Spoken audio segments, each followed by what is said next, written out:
Face à la crise que traverse le système éducatif local, les ressortissants des pays de Boko lancent un appel de fonds de solidarité et de développement des écoles de Luingui, Lumo et Boko. Objectif, mobiliser des fonds pour soutenir la scolarisation et offrir à chaque enfant une éducation de qualité.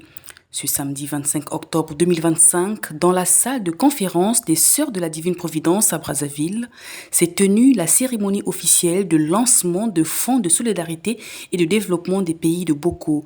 Cet appel de fonds, fruit d'une longue réflexion collective, une initiative portée par les associations Mavimpi et Boutiele qui veulent agir concrètement pour l'avenir des jeunes des districts de Luingui, Lumo et Boko. Officiellement, le fonds est lancé dès ce jour, avec des fiches d'adhésion et de participation et une plateforme qui va être présentée sur les réseaux sociaux et dans tous les médias.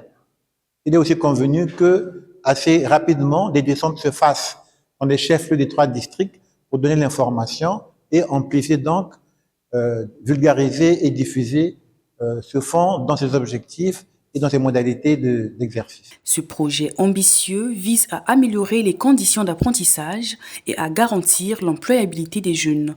Parmi les actions annoncées, la formation pédagogique des enseignants, le soutien scolaire, la création des cantines et de dortoirs, la construction de nouvelles salles de classe et l'introduction du numérique dans les écoles.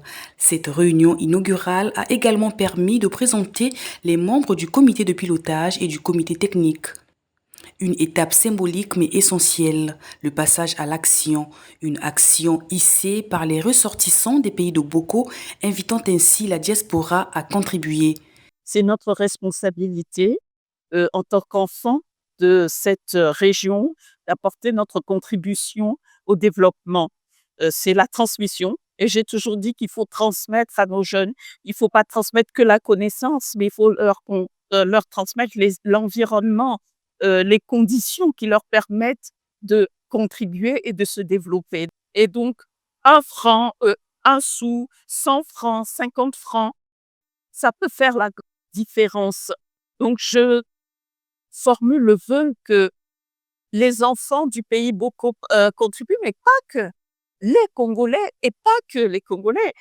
La région Afrique centrale, la diaspora, que ceux qui se sentent concernés par le développement de nos enfants, par le développement de notre pays. Lancement officiel du Fonds de solidarité et de développement des pays de Boko, une action citoyenne, un engagement collectif pour un avenir meilleur.